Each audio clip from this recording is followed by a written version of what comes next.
The following segments are pre-recorded and sponsored by Longworth Productions.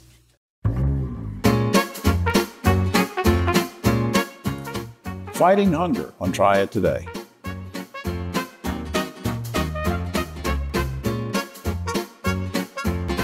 Hello everyone, I'm Jim Longworth and welcome to another edition of Triad Today, coming to you once again from the beautiful Senior Botanical Garden in Cartersville. We'll tell you more about them later on, and later on is when the roundtable shows up too, and they'll get into all sorts of controversial topics, so stay tuned for that. Between now and then, some great guests, important information coming your way. None more important than what this man has to say, a man with a lot of responsibilities and does a great community service. Eric Aft, the CEO of Second Harvest Food Bank in Northwest North Carolina. Good to see you back. Great to be with you. For folks that may not know, just remind us all about the mission of the food bank, who you serve, and the territory you cover. Right. Well, we are the primary provider of food assistance across the 18 counties of Northwest North Carolina, literally providing about 31 million meals last year to a network of 500 programs that are helping our neighbors who are facing food insecurity. How pervasive is the hunger problem in this area that you serve? And is it getting better? Is it getting worse? Are you serving less people? Give me an idea of where we are. Yeah, it's a great question. Just generally speaking, we talk about 1 in 7 individuals and 1 in 5 of our kids face food insecurity, that uncertainty of where their next nutritious meal is coming from. But the reality is we're seeing a sustained spike in the need. A good example is this most recent month where we have statistics.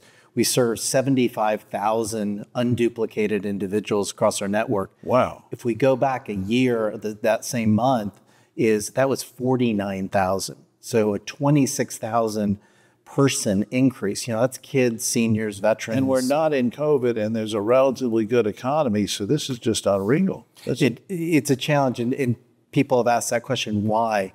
Housing prices are hard. Childcare is difficult to find, and so some families are having to balance things. It's not just food costs. Yeah, food costs, healthcare costs, anything. Now, what are you and your team doing to try to abate this problem? That's right.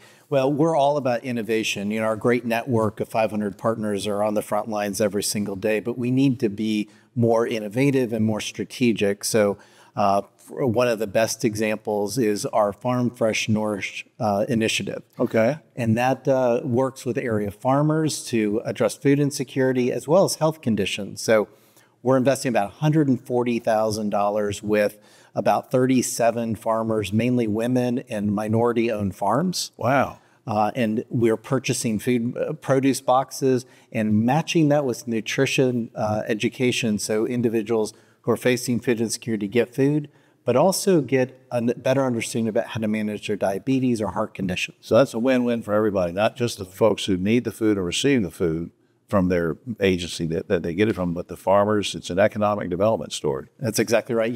Investing in North Carolina farmers and Triad farmers is vital to us and important in what we do. You and I only get to see each other a couple times a year, so let me ask you about this mobile pantry. How's that going? It's going great. And every day of the week, this is a fairly new initiative for us. It is out on the road, getting food into food deserts and into targeted areas where it can most benefit individuals who are facing food insecurity. You and Jenny sent me an email one day and said something, made a reference to your work in working with health systems. What does that mean? Right. Well, all our health systems around here, whether it's Atrium, Novant, Cone, they do such a fantastic job. But one of the biggest influences on somebody's health is what they eat. It's not the health care they receive. So those systems realize that, and partnering with them to figure out whether it's our medically tailored meals, literally meals we're creating at the food bank to get to individuals who have chronic conditions. We're doing that with Novant. We have partnerships with Atrium at their downtown health plaza, Cone with outreach activities, so that we're getting food to their patients as they leave the hospital, or so they don't have to come back as quickly. So now you're doing it's almost like a prevention program that's going to keep people from developing chronic diseases in some cases. That's exactly what we're I've got to tell you, that's just fantastic. Up on screen, Second Harvest, NWNC, stands for Northwest North Carolina. That's Second Harvest, NWNC.org is the website. Please check it out. Make donations. They'll accept all sorts of goods. And now because of their expanded facilities, produce as well as canned goods and financial donations. Eric, I look forward to seeing you next time. Thanks, Jim. Appreciate it. Thanks. We'll be right back.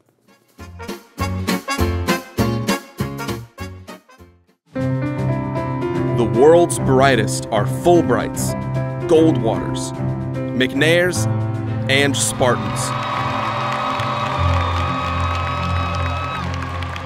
Prestigious doesn't have to be expensive.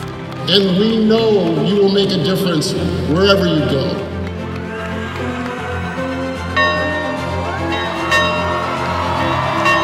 UNCG. Find your way here.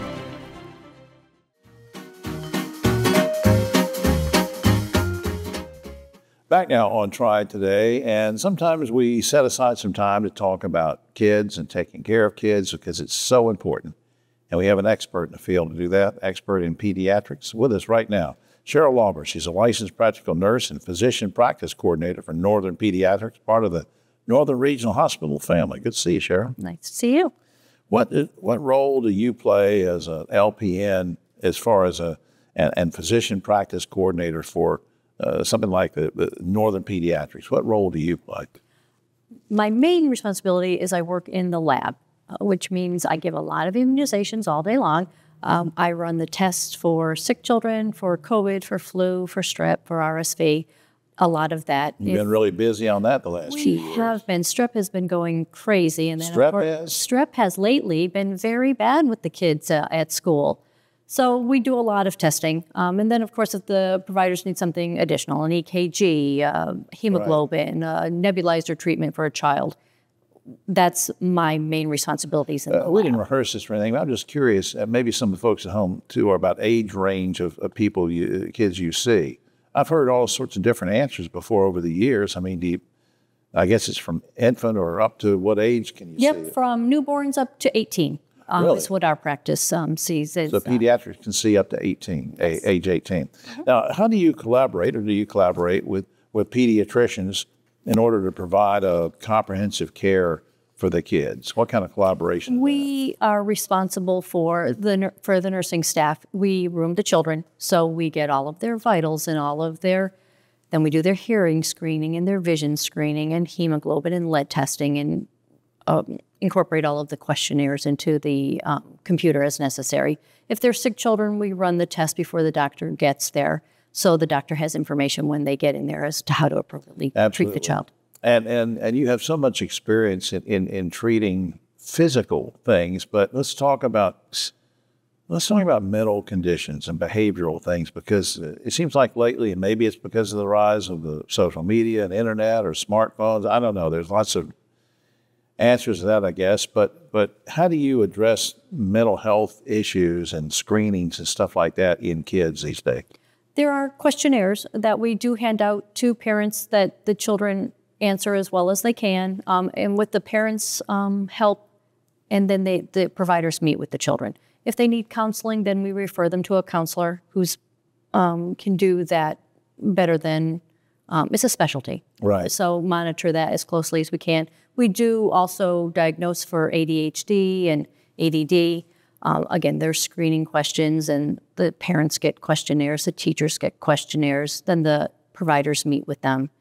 Do they need medication? Do they need counseling? Yeah, we had a lot of debate about vaccinations during COVID, but then you sort of backtrack and say, well, we've had to do vaccinations with kids forever, going to school and before you can start public school, that kind of thing.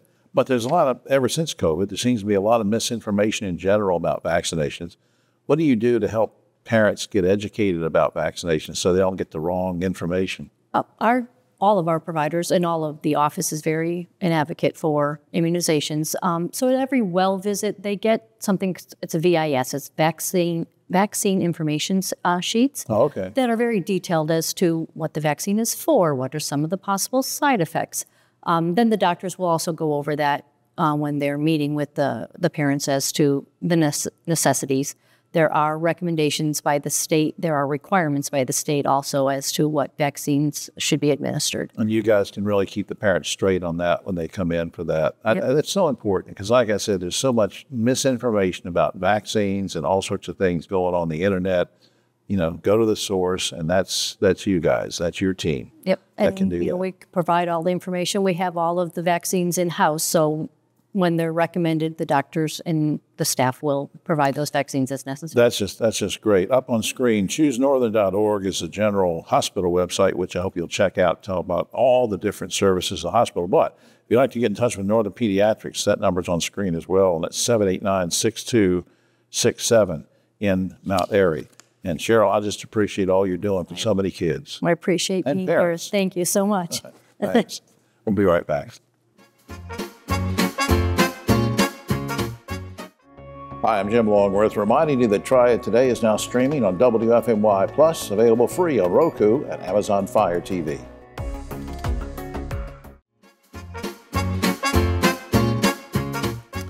Back now on Triad Today, always glad we can spend a few minutes with some of the good folks from Enmar Intelligence. We have a first-time visitor from the show. She hails from Mexico. She does great things, not just for Enmar Intelligence, but for the community. We appreciate Pia Ostos being here. You're Vice President and General Manager of Consumer Packaged Goods, and welcome to the show. Thank you so much, Jim. I'm very excited and honored to be here. Well, what does your job entail? Because when I say consumer packaged goods and you're overseeing all that, very quickly, what does that entail? Yes, absolutely. So that means that we help our brand partners. So any brands that you have in your table, at the dining table, in your cleaning day-to-day activities, we help them get smarter so that they can deliver personalized experiences to their consumers. Yeah, and ultimately, your clients have clients. Your clients have customers. So it's Exactly. You're really helping everybody at the same time. Now, what do you know and learn about the shopper landscape today? What do you know? Yes, absolutely. So we have a lot of data. And like you said, we are really focused on helping our brands understand better their shoppers, because if we help our brands, they can get better with their shoppers. So what we know is that they are still struggling. They are really still in need of saving time, saving money. Inflation is still real, and also saving mind share. So when it comes to really getting to the details of those, at the end, when we think about time, there's so many things that we have to do on a day-to-day basis, right? We have family priorities, we have social activities, there's so much to do. So how do you get to them in a way that it is very fast, connected, and personalized? Right. And then from a mind share perspective, they have so many options to choose from. How do you really make your brand top of mind for them? How do you make it easy for them to choose it? And then finally, as I said, saving money, right? Pretty much 60% of consumers are still living paycheck to paycheck. So at the end, we want to make sure that we're delivering the right offers and meaningful savings to shoppers. You're a huge data analytics company, very much into technology. And as we understand that you have name brand clients that you work with, name brand stores, and all this, again, is designed to help the consumer. So give me one quick example of how you can save me money. Yes, absolutely. I love that question. Well, personalization, that's a key area of investment for us. When we think about personalization, we have incentives and media solutions that really help get the right incentive to the right shopper at the right time. So imagine if you are a vegan and you are really looking for the right product and the right offer to get introduced to the right brand. So we would be leveraging our capabilities, AI-driven solutions to get to that shopper and deliver the meaningful saving that you need in that moment. Yeah, I didn't mean to interrupt you. I'm just, since you and I have never met until just now, I'm curious, what's gratifying to you about doing your particular job? Yes. I think what's most gratifying is the fact that we help shoppers. So it's not about helping our brands get smarter, but ultimately, we deliver meaningful savings for shoppers. And then that means we're improving consumers' lives. So now, what's next for Enmar, looking ahead as far as how brands drive better engagement with shoppers, sort of look in the crystal ball, look in the future? What's coming up next? Yes, absolutely.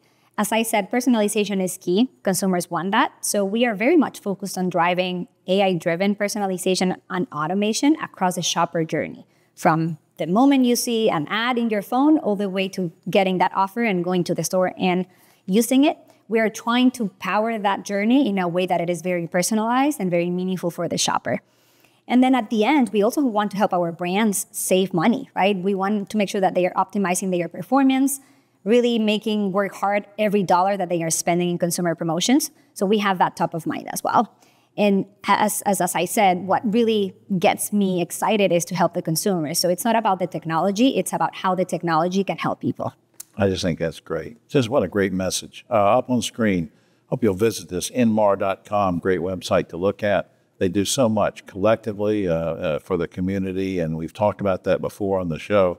But Pia, you're just a real credit, not just to the company, but to the community. Thanks for doing this. Absolutely. Thank you, Jim, for having me. All right. We'll be right back after this.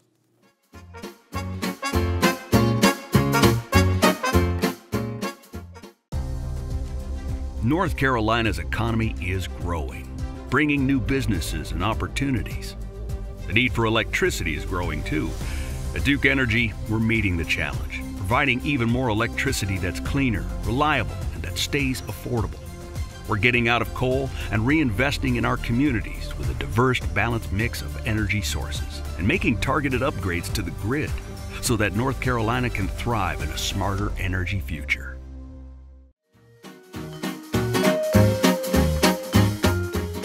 Back now on Triad Today, we have a special guest with us who's never been on the show before, and she's going to talk about a big event coming up that you'll want to hear about. We're talking about Joyce Rice. She's business services consultant for Guilford Works, here courtesy of the good folks at the City of Greensboro. Good to see you. Good to see you. Thank you for having me. Now, and also a graduate of UNCG, and we'll tie that all together about where the event's going to be. I won't let the cat out of the bag yet on that. Now, remind us what Guilford Works is all about and what your mission is. Absolutely. So Guilford Works, also known as the Guilford County Workforce Development Board, is a group of community business, community, and local government entities that have come together to pretty much plan the Workforce Innovation Opportunity Act legislation and funds. These funds allow us to support our business and industry, as well as our local residents of Guilford County, to not only find jobs, but also fill talent gap needs. All right. Now, I mentioned a second ago that there's a big event coming up in May. So tell us what that event is and what we're going to see there. Absolutely. So we are so excited that this year on May 21st, we are going to hold our 4th annual Healthcare Workforce Summit, of course, led and facilitated by Guilford Works. We are so extremely excited to be hosted this year by none other than the University of North Carolina at Greensboro, specifically the School of Health and Human Sciences. Okay. Yeah. Now, how did this whole thing come about when you said this is the 4th year? I'm just curious, when things like this are so successful, how did the first one come about? Well, I'm glad you asked that question. So that's what I do. They put me here and I just ask questions. I don't have any answers, but it is a great question, and I'm glad that you asked. So about 4 years ago, pretty much in the wake of the pandemic, we were really wanting to understand how the pandemic would impact the healthcare industry, particularly the talent gap needs. Oh, yeah. You know, what would workforce look like? What would employers need in light of what was happening in our world? Everything was changing. Everything was changing. And we really wanted some real-time, not just feedback, but we wanted to be able to respond to those needs.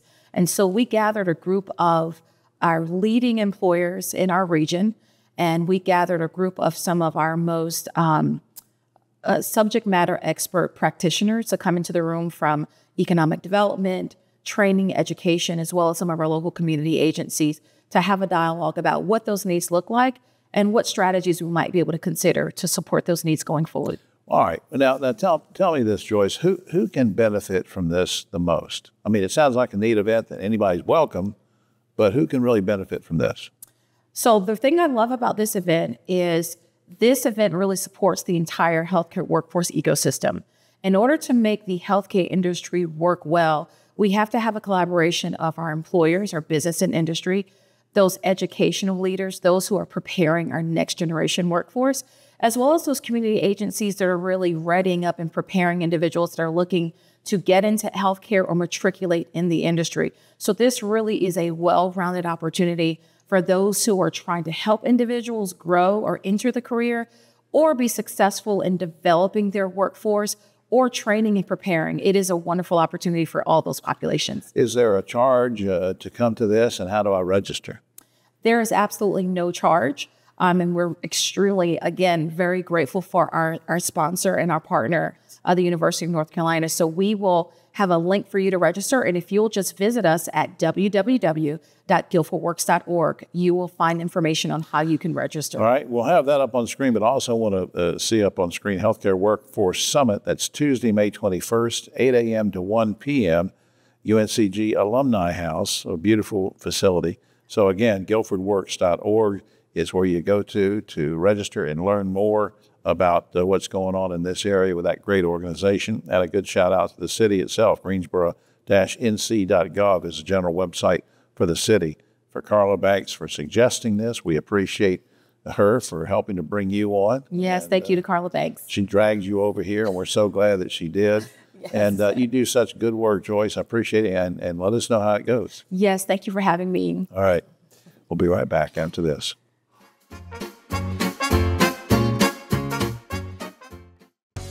Hi, I'm Jim Longworth, reminding you to catch my column Longworth at Large and Yes Weekly every week. It's available throughout the Triad, or you can go online, yesweekly.com.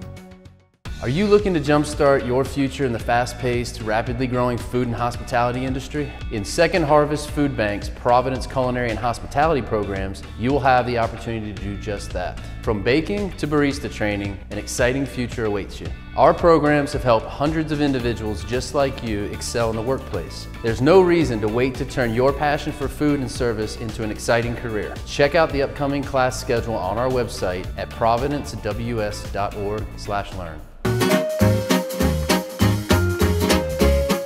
Back now on Triad Today, just about time for the roundtable, but a quick shout out to the good folks here at Senior Botanical Garden. Come on out here, have your events here, your weddings, receptions, your luncheons. Look around the garden, it's great. And you can look around at us right now. We have some great folks with us. On my right, but always the political left, Ogie Oden is here with us, the great broadcaster and journalist. Speaking of great broadcaster, Rosemary Plivin's here as our special guest. We're so glad she's here. Former president of Randolph Community College, Bob Shackelford's here. He now has his own consulting business.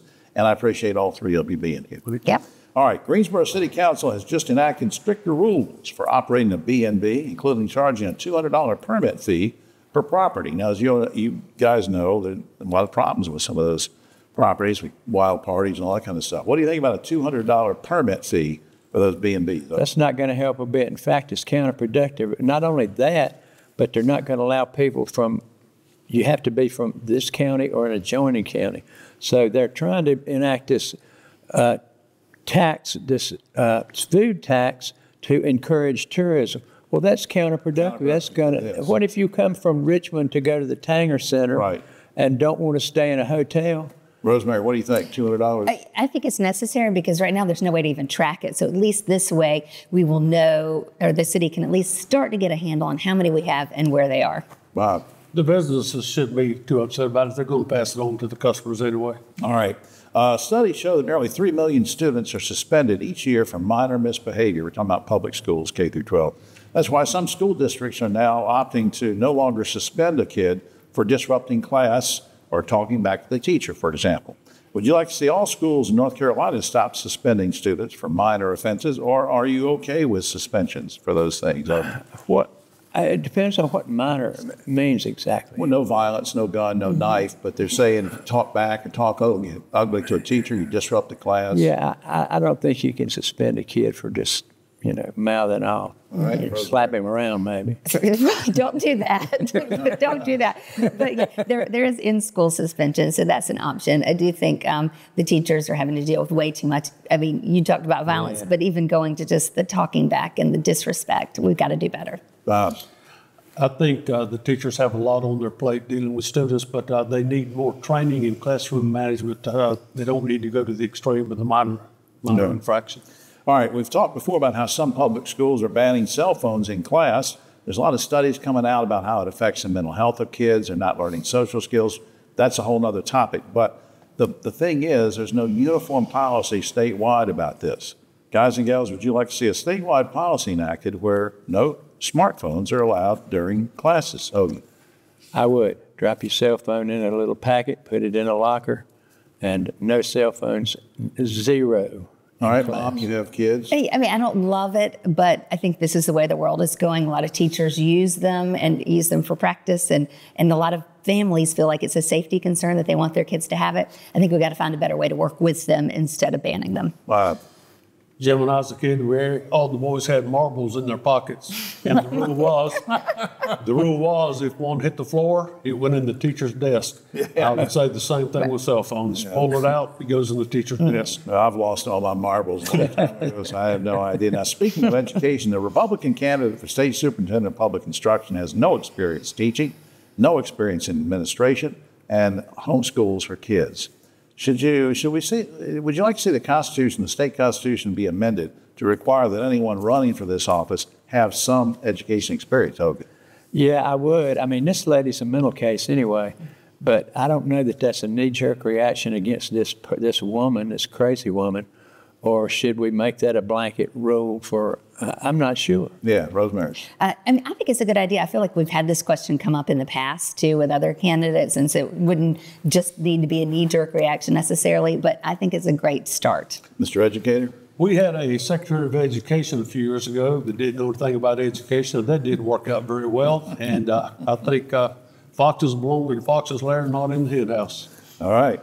The last week, independent presidential candidate Robert Kennedy Jr. qualified to be on the ballot here in North Carolina. Give me your predictions very quickly. Give me percentages. How's he going to affect it? Trump, Biden, Kennedy? Quickly, Obi. Biden 53, Trump 46, Kennedy 1. And I still think Trump's going to take North Carolina. I'm sorry. Yes, I still think he's got it. So he's going to be over 49 Bob. I think it's going to be about 45 and 10. Okay. Some Republican congressmen want to change the name of the Washington's Dulles Airport to Donald Trump Airport. Quickly. Good idea or bad idea, Obi? One congressman introduced a bill to name the Miami prison after Donald Trump. Yeah. Well, either one. Which is where he'll be going. Want to change the name of the airport? No, I don't think that's a good idea. Absolutely not. Too divisive, controversial. I can think of 44 presidents more deserving. Easily. Right. Finally, according to CBS News, an increasing number of companies are now giving out so-called dry promotions, which means you get a new title, more responsibilities, but you get no raise in salary. Guys and gals, you okay with this concept? Would you ever accept a dry promotion for no extra pay? Oh, I have in the past. Yeah, I've done it. I mean, I hate to say it. I wouldn't do it now, but I have done it. You've done it. Rosemary. It definitely depends on the point in your career, right? Yeah, I've done it too. Young in your career, you got to do some of that just to move up. So y'all aren't going to be specific about this, but it's happening. It's happening. Yeah. Bob? No, don't give me a title to make me feel better. If you're going to run me like a thoroughbred, don't pay me like a mule. Well said. That's all right. Well, as far as I'm concerned, the three of you all get promotions. No pay, but just promotions. All right, that's all the time we have. Well, except for this. A man in Pennsylvania recently was undergoing a vasectomy procedure when right in the middle of it, an earthquake occurred. His wife was standing there. She said, I feel the earth move. He said, yeah, that's what got us here in the first place. I don't understand what that means. Yeah, you do. Right. That's married people know about that. For all of us here, I'm Jim Longworth. We'll see you next week.